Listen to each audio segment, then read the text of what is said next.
So you may have heard this before. A couple of years ago, before we kind of started into this whole process, I was in a conversation with a veterinarian, and they told me that their practice didn't have a culture. And I found that really fascinating. That's interesting. They just weren't involved in it, but there's definitely a culture there. Maybe multiple cultures, you know, kind of multiple personalities, and might be different by section, you know, front, back, whatever, you know. And in that situation, where somebody's like starting truly from ground zero, maybe things are great, but I bet they're not.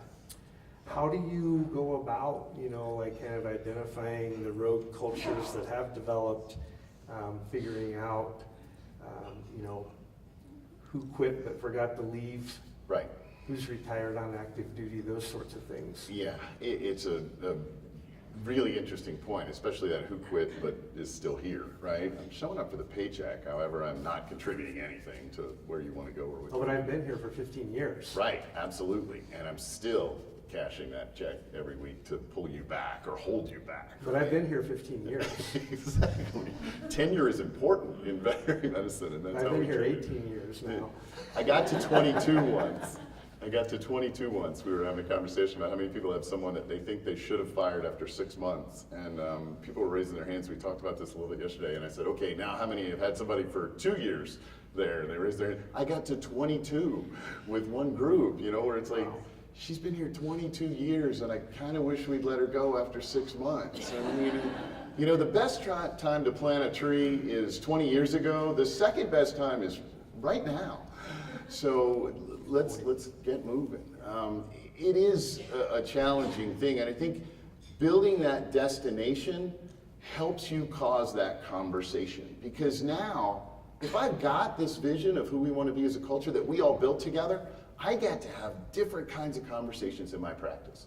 So if someone is showing up disengaged, late, making tons of mistakes, not interacting with their team the way they want, the kind of person I might want to have a conversation in, I get to come in and say, hey, are you helping us move toward this?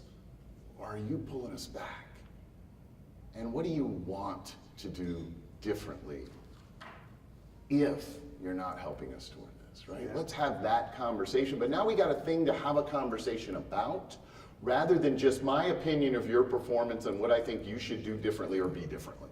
Because that's hard. That's hard, and nobody gets motivated to be something somebody else thinks they should, but they haven't decided to yet. And so the culture, that vision, that picture of where we want to go changes that game dramatically. It's like, hey, we all talked about this, and we've all decided this is who we want to be. What direction are you going?